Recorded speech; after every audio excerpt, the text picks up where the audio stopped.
Trust in the Lord with all your heart. Do not depend on your own understanding.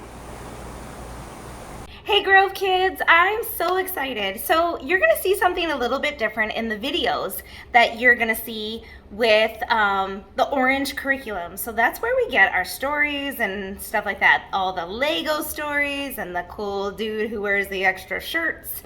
I always think his shirts are cool. Have you noticed them? And so anyway, the Friends with Orange curriculum are doing these new intro, like they get you started in the story and then the actual story. And then they say, here's what we talked about. That's called the outro. I just learned that like a couple years ago with our friend Cam Markwart. Did you know that he does like film production? Guys, his stuff is awesome. Anyway, okay, so you're gonna see the stories are a little bit different, and my intros, my personal intros, are gonna be a little bit different too, and maybe even a little bit shorter. I wanna encourage you guys to know the new Bible verse, to bring to church your homeless collections, donations. That would be like shirts and canned foods and what else?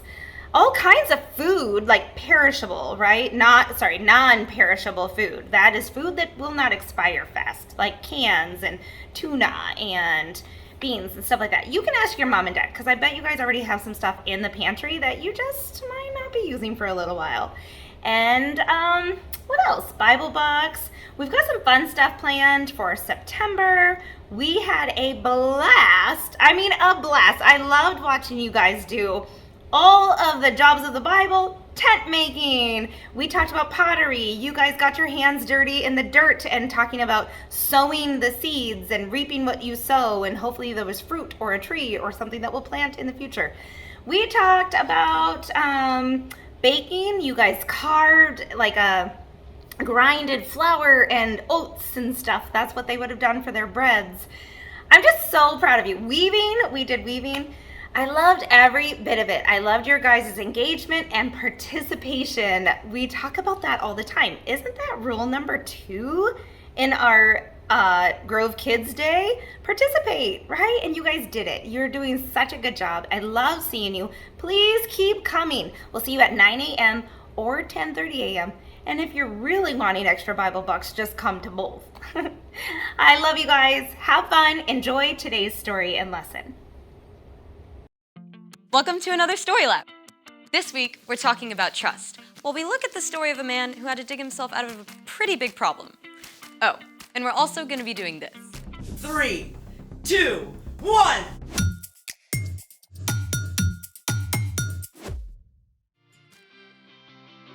Hey, I'm Skylar. And I'm Sebastian.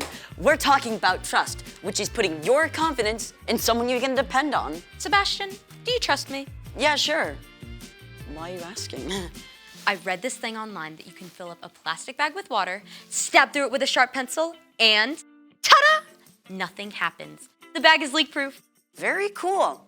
I mean, assuming you can trust the internet. Kids, you cannot always trust the internet. Great. So do you trust me to try out this amazing experiment? Yep, do your thing. Do you trust me to try it out over your head? No, that's different. Trust, my friend. This better work. Let's make it. Top secure? Top secure. Pencil? Pencil? Who even uses pencils? Pencil? Sharpen? I got an idea. Oh, Sharpened. Take a seat. I feel like my life is flashing right before my eyes. Don't be dramatic. Drum roll, please. 3, 2, 1. You can open your eyes. Oh, wow. That worked. Let's see it. Nothing but graphite. This amazing miracle of nature brought to you by plastic polymers. Plastic polymers are molecules like a chain of beads. They're so flexible that when you stab through, they just push back toward the pencil and form a temporary seal. So there you have it. The polymers are trustworthy, and so am I. Great. Now, do you trust me? Why? Because I have a pencil too. Oh no. Oh, yes. Ready? Drum roll, please. 3, 2, 1.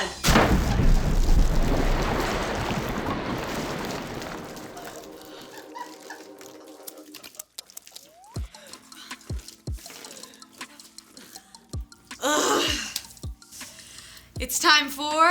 The story before the story. Today, we're in the very first book of the Old Testament, Genesis. God made our amazing world, but sin entered the world. People turned away from God and went their own way. But then, God picked one man, a guy named Abraham. And even though Abraham was like 90 years old and had no kids, God told him to look up. And God promised he would have more kids than stars in the sky. Yeah, and the entire world would be blessed through Abraham's family. And Abraham did have a kid, Isaac. Isaac just so happens to be the hero in our story. Hey everyone, I'm Erica. Hey, Erica. In today's story, Isaac was in search of water. Isaac and his family and herdsmen lived out on the plains in the land of the Philistines. And for them, water was life. If they didn't have access to a good, clean well, they couldn't survive. Fortunately, Isaac and his family had some really great wells. They had plenty to drink, and their crops were growing well. Isaac seemed right on track to be living out the promises God gave his father, Abraham. Unfortunately, the Philistines who lived nearby and their king, Abimelech, became jealous of Isaac's success. They shoveled dirt into his wells, and he didn't have water anymore. You have become too powerful. Move away from us. Isaac had plenty of men who could stand against the Philistines and fight. But instead of fighting, he decided to trust God to take care of him. So, Isaac chose to keep his cool. He and his family packed up everything they owned. They moved on and made camp in the valley of Gerar, where Abraham had lived for a time, many years before. All right, man, let's open up those old wells my father dug. Abraham's old wells filled with cool, clear water once again. The happy herds and flocks could drink their fill. Things were great! Until the nearby Philistine herdsmen showed up to challenge Isaac's servants. Step aside. The water's ours. You're gonna have to fight us for it. Whoa, easy does it, fellas. There's plenty of land in this valley for everyone. We'll move along. Again, Isaac could have fought back. But instead, he trusted. He and his family and his servants and flocks all moved camp down the valley. Once again, his servants set out to dig new wells. The new wells also produced clean, clear, cool water. But it wasn't long before the Philistine herders arrived on the scene to take over these new wells too. Yes! Another day, another well for us. Take it down a notch, please. There's still room for everyone. But we could knock them flat. Yes, we could, but we're not going to. Move on out, boys.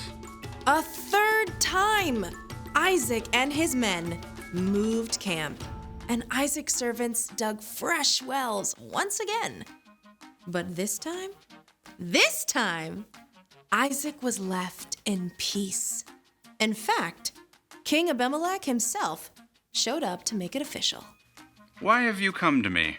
You were angry with me and sent me away. We saw that the Lord was with you. Make a peace treaty with us. Give us your word that you won't harm us. Yeah, I can do that. Isaac prepared a feast for the Philistines, and early the next morning, the men made an agreement to keep peace with each other. Then, the Philistines went on their way. The end. So Isaac kept trusting God no matter what. And finally, Abimelech showed up to make peace. Yep. If Isaac had started fighting back, he might have been enemies with the Philistines forever. But sometimes God wants us to stand up, right?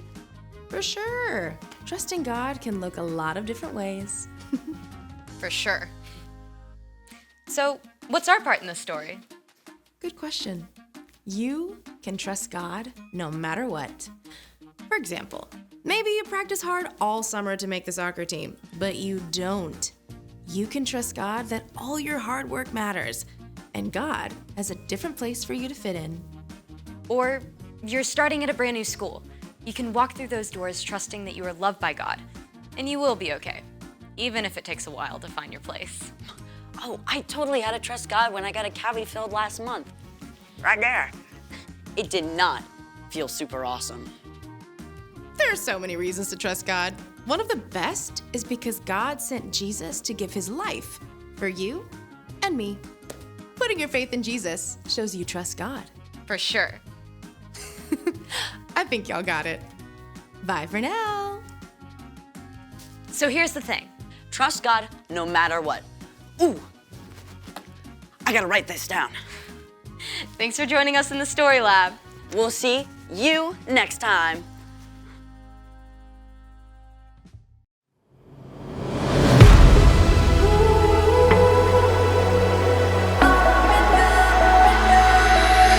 When I am up, when I am down, when life turns me around, should I go left?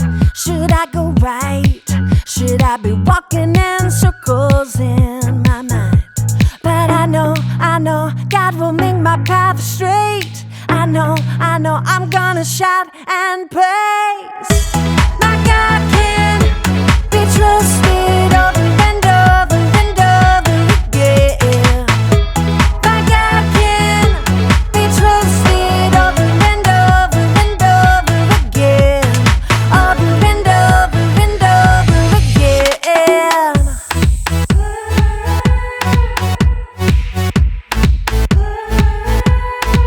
When I am up, when I am down, when life turns me around, should I go left? Should I go right?